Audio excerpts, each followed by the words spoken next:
Dua,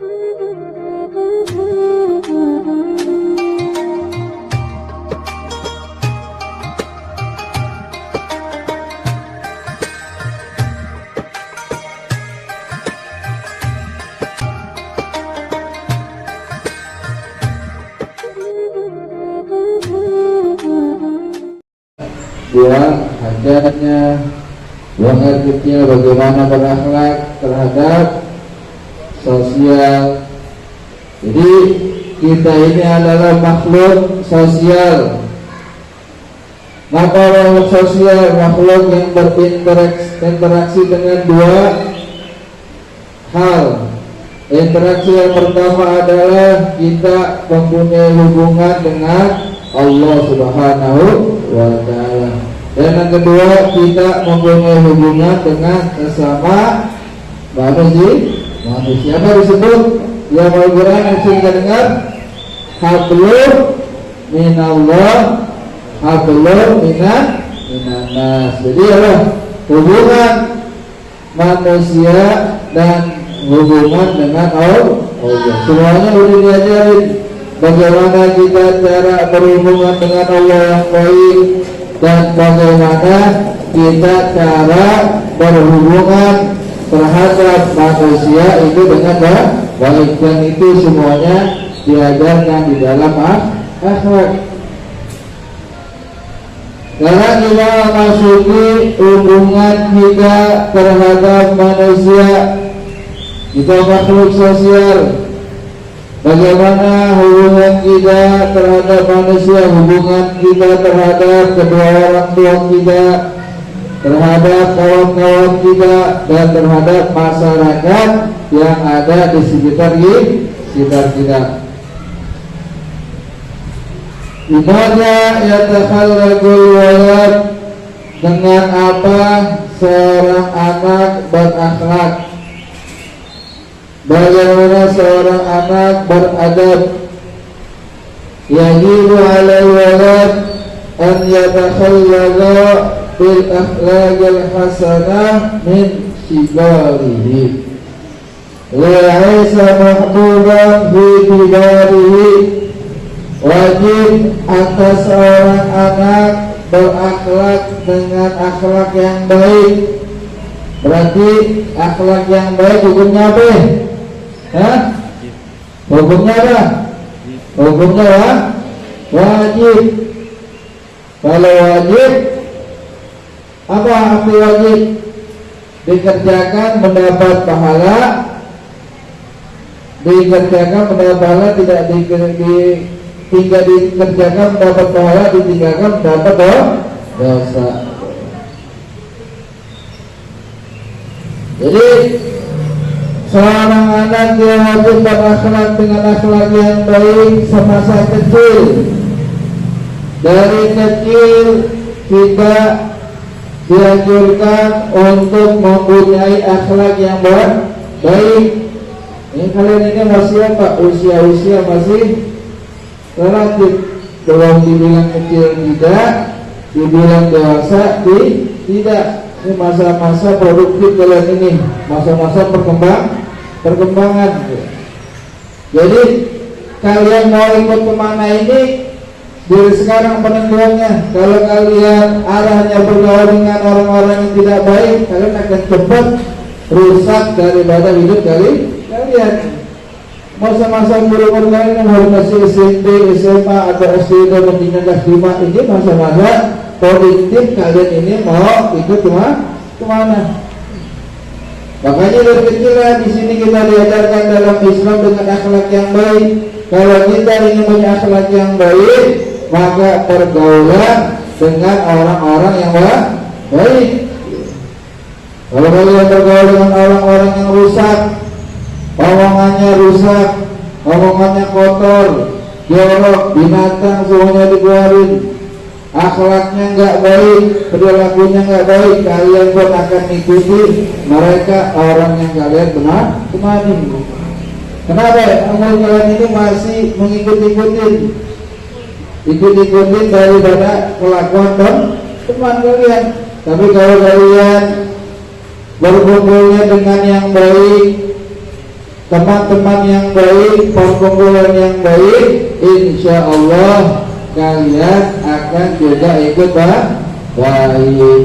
Jadi berhati-hatilah memilih kawan. Laisa mahmulan fi kibarihi, kalau orang yang akhlaknya baik semenjak kecil, insya Allah besarnya dia menjadi orang yang cintai. Seperti Nabi Muhammad SAW, dari kecil dia sudah mempunyai akhlak yang baik. Kita tahu sejarahnya tidak punya ayah, tidak punya ibu, tapi dia mempunyai akhlak yang baik. Julukannya Al-Amin, orang yang jujur, itu sudah tertanam semenjak beliau masih kecil. Ketika besar, maka beliau pun menjadi figur di tengah kaumnya. Kenapa? Karena akhlaknya yang baik, karena amanahnya beliau, dan karena kejujurannya, maka beliau adalah orang yang dicintai di tengah kaumnya. Pengen nggak gitu? Hah? Pengen nggak? Nggak pengen dicintai? Ngobrol-ngobrol kan ya? Apa? Ngantuk? Nah, baru aku tahu udah ngantuk tidurnya. Nah, itulah, kalau kita ingin dicintai di masa besar kita, maka berakhlaklah kita semenjak kecil dengan akhlak yang baik. Anak pengajian jangan samakan bukan dengan anak pengajian. Omongannya diperhatikan, jangan dikeluarkan binatang dikeluarin, ya. Jangan kotoran keluar dari mulutnya, omongan jorok di keluarga. Pantas nggak kalau begitu? Ya? Kagak pantas. Nggak pantas ngomongnya seperti itu. Biasakan dari kecil. Kalau kita dari kecil terbiasa dengan ucapan yang baik, insya Allah besarnya pun kita sudah terbiasa. Kalau kecil udah omongannya jorok, kelakuannya nggak baik, besarnya menjadi apa ya?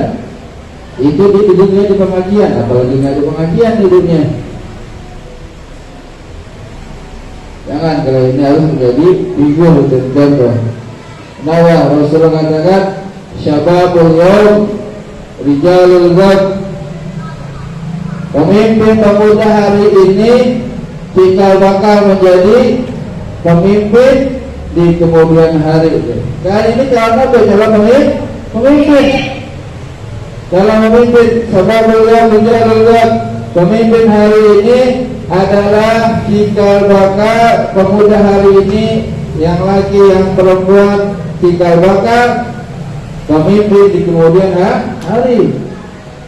Kalau pemimpinnya moralnya dari kecil rusak, kira-kira bisa nggak ada mimpin bangsa atau mimpin suatu kaum? Nggak bisa, akan rusak pula sesuatu yang dia pimpin.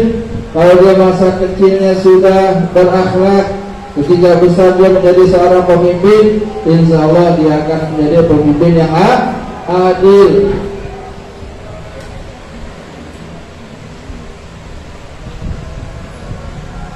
Yarda anhu rabbuhu, Allah pun mereka senang kepada mereka orang yang berakhlak. Allah Ta'ala memuji akhlak Nabi kita Muhammad SAW. Innaka la'ala khuluqin azim. Sesungguhnya engkau wahai kekasihku Muhammad, engkau mempunyai akhlak yang terpuji itu. Enggak dengerin.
Ya udah kita sudah.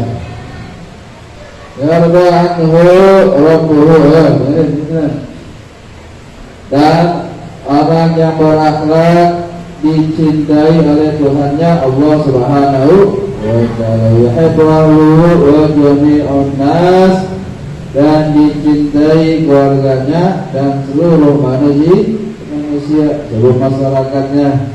Allah cinta, keluarganya cinta, dan masyarakatnya cinta. Enak gak itu begitu? Hah? Tapi kalau orang akhlaknya jelek, omongannya kotor, akhlaknya nggak bagus, jangankan masyarakat, keluarganya aja nggak suka.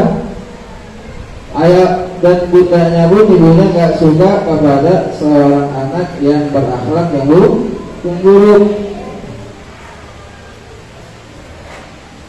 Wajib alaihi aidan, dan wajib pula an yabta'ida anil akhlaqil qabihah, menjauhkan dari akhlak yang buruk. Kita jauhkan akhlak yang buruk. Jangan sampai kita mempunyai predikat akhlak yang jelek di tengah masyarakat. Ada yang mengatakan kamu jangan main sama dia, omongannya kotor, omongannya jelek. Jangan sampai. Maka menjauhkanlah, hindarilah kita daripada akhlak yang buruk.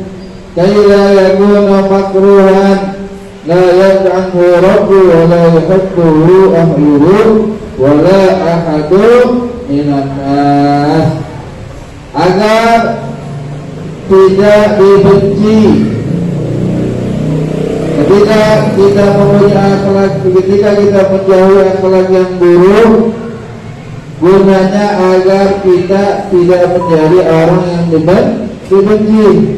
Dan juga Allah Subhanahu wa ta'ala tidak suka dengan seorang anak yang berakhlak dengan akhlak yang buruk.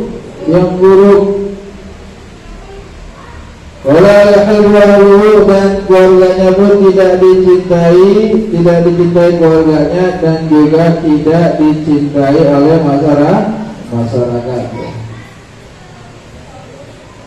Pengen gak nanti di hari kiamat orang yang dekat dengan Nabi Muhammad SAW? Pengen gak? Hah? Pengen gak? Tahu orang yang paling dekat dengan Nabi SAW di hari kiamat adalah orang yang paling baik akhlaknya. Orang yang paling baik akhlaknya adalah orang yang dekat dengan Nabi Muhammad SAW di hari kiamat. Kalau iblis di hari kiamat dekatnya dengan siapa? Nah, dengan orang yang berakhlak yang buruk. Dengan orang berakhlak dengan akhlak yang jelek. Jangan begitu, masa depan gurunya akan dijual. Paham enggak? Paham enggak? Jadi ingin dekat dengan Nabi Muhammad di hari kiamat, maka apa amalannya? Nah, kita berakhlak dengan akhlak yang baik. Walaupun kita baca Qurannya banyak, ngajinya pintar, sholatnya banyak, sedekahnya banyak, tapi dia tidak akhlak dengan akhlak yang baik, suka nyakitin temannya, suka zalimin orang, suka nipu orang, maka di hari kiamat dia tidak sama dengan Nabi Muhammad Sallallahu Alaihi Wasallam. Pengen nggak? Begitu pengen nggak? Hah? Nggak kebayangin kita. Tapi walaupun kita ibadah kita nggak banyak, ibadah kita nggak banyak, tapi kita punya akhlak yang baik, nggak pernah nyakitin orang, nggak pernah ngatain orang, nggak pernah hina orang, nggak pernah ngerugiin orang. Insya Allah di hari kiamat kita bersama dengan Nabi Muhammad Sallallahu Alaihi Wasallam. Amin ya rabbal alamin. Mudah-mudahan kita di hari kiamat bersama Nabi Muhammad Sallallahu Alaihi Wasallam. Lebaran. Oh berpuasa sehari bukan aja, itu juga ya.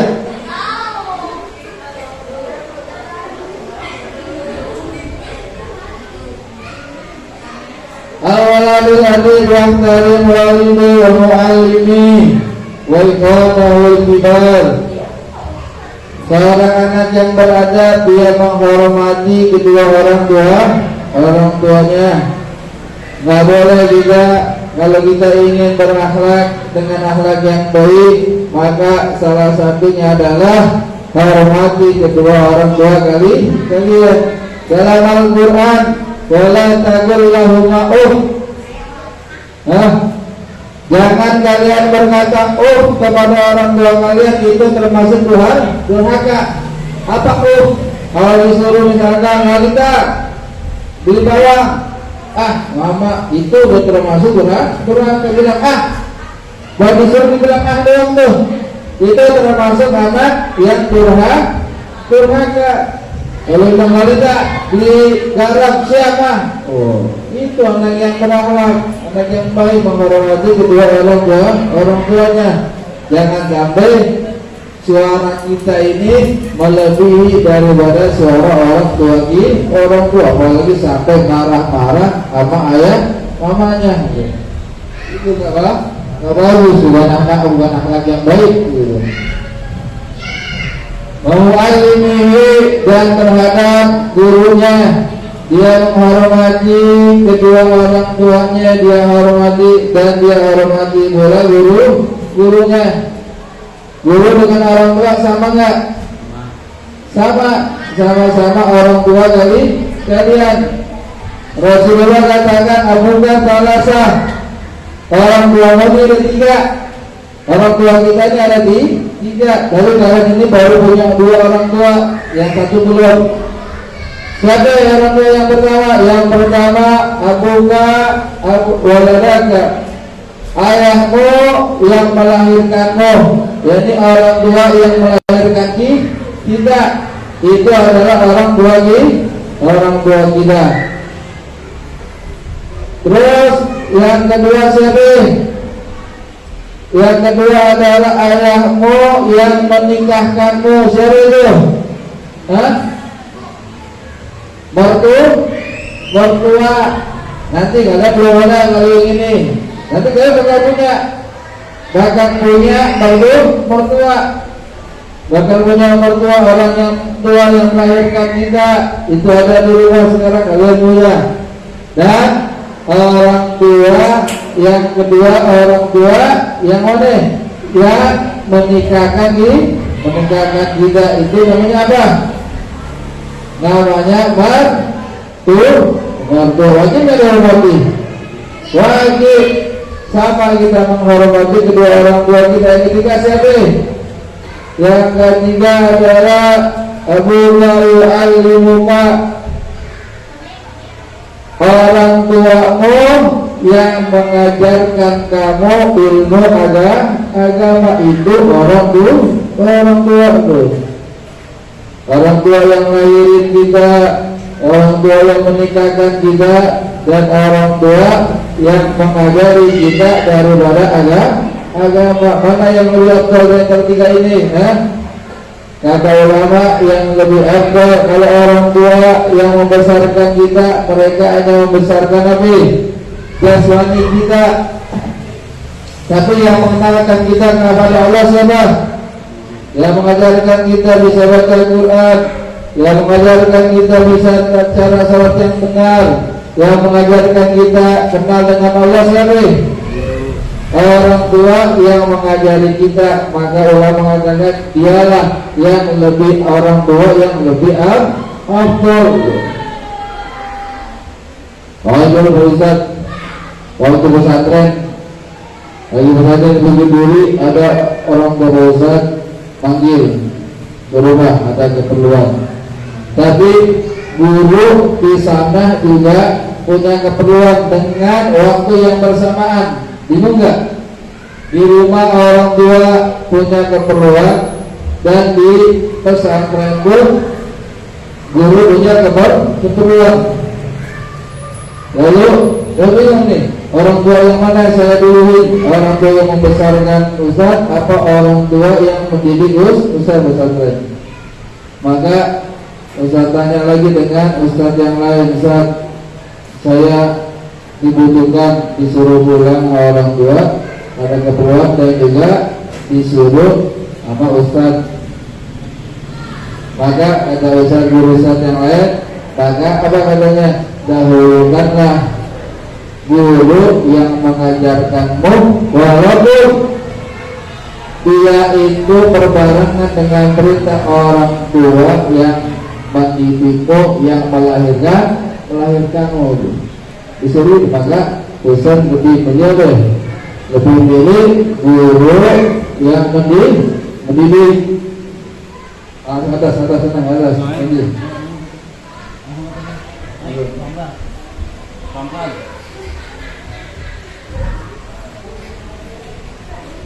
Lebihlah boleh guru yang mendidik kita.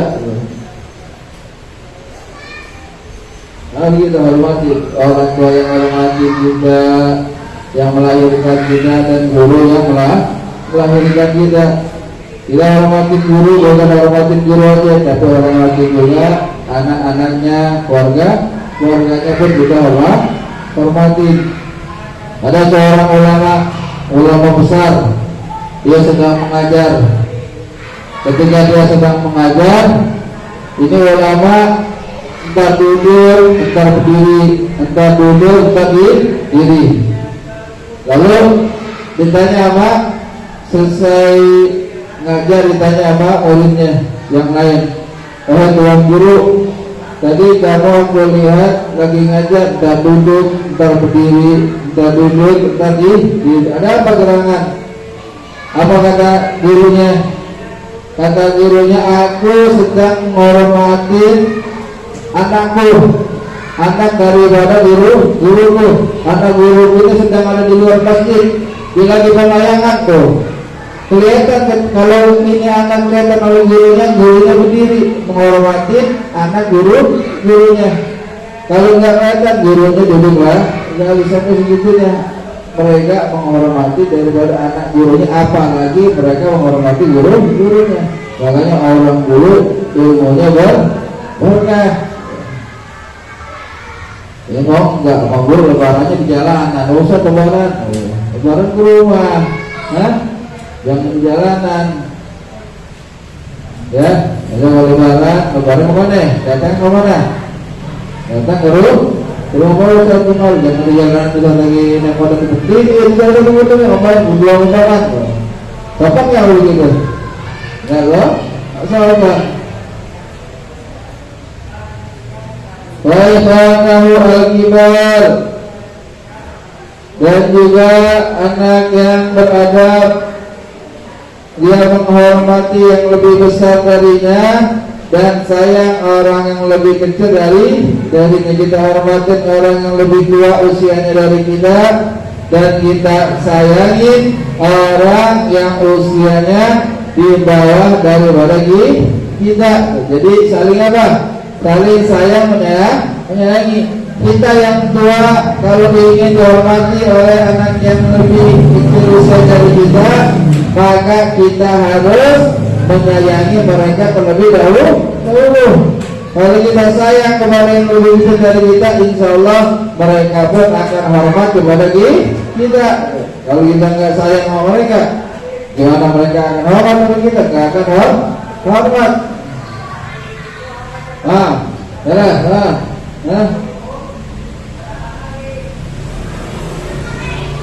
Jadi dan juga ucapannya oleh guru di kalami, dan ucapannya jujur. Orang yang berakhlak yang baik adalah dia nggak suka bohong. Jangan jadi kebiasaan bohong. Semua bohong jadi kebiasaan, jadi hobi, kan? Ada yang jadi hobi bohongnya. Kalau nggak bohong, hanya sakit ke mulutnya, kan? Nggak boleh kesalahan, nggak boleh. Sama dua-duanya dah.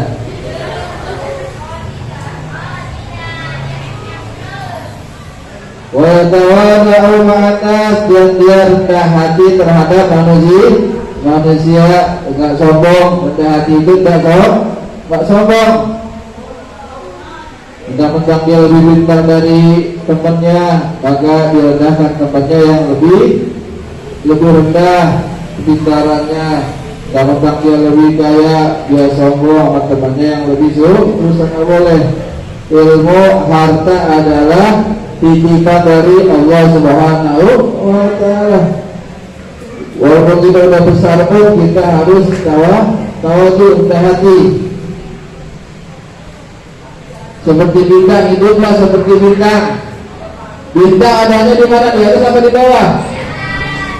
Adanya di atas. Tapi kalau kita lihat di air, bintang di bawah atau di atas? Adanya di bawah.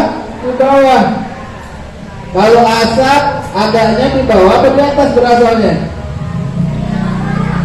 Kalau asap, yang kata ulama, la takun kadufan, janganlah kalian menjadi seperti asap yang asalnya di bawah baru melambung ke atas menjadi seperti awan. Enggak boleh. Maksudnya enggak boleh kita merasa tinggi, maka kita seperti bintang. Asalnya di mana? Asalnya di atas. Tapi kalau kita lihat air, ini bintang adanya di bawah. Jadilah seperti bintang.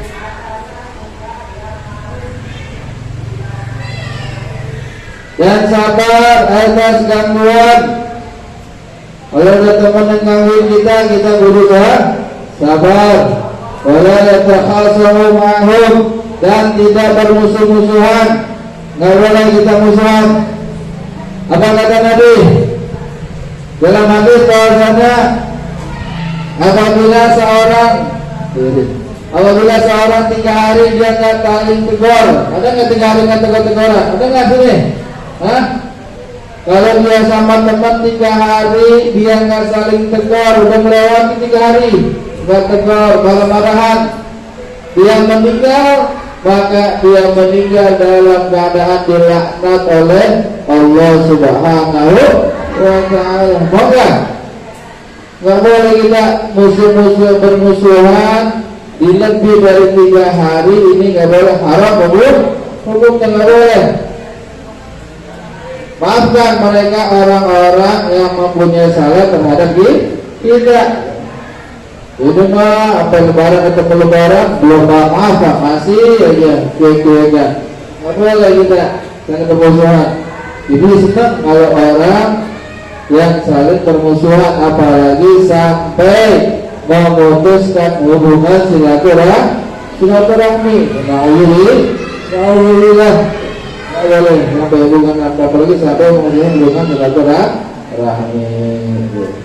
Ini salah satu bahwasanya dasar dari kita menjadi anak yang berakhlak. Mudah-mudahan Allah Subhanahu wa Ta'ala menjadikan kita semuanya ini orang-orang yang mempunyai akhlak terhadap Allah dan akhlak terhadap manusia. Maka ketika kita ingin dekat dengan Nabi Muhammad, jadi apa kuncinya?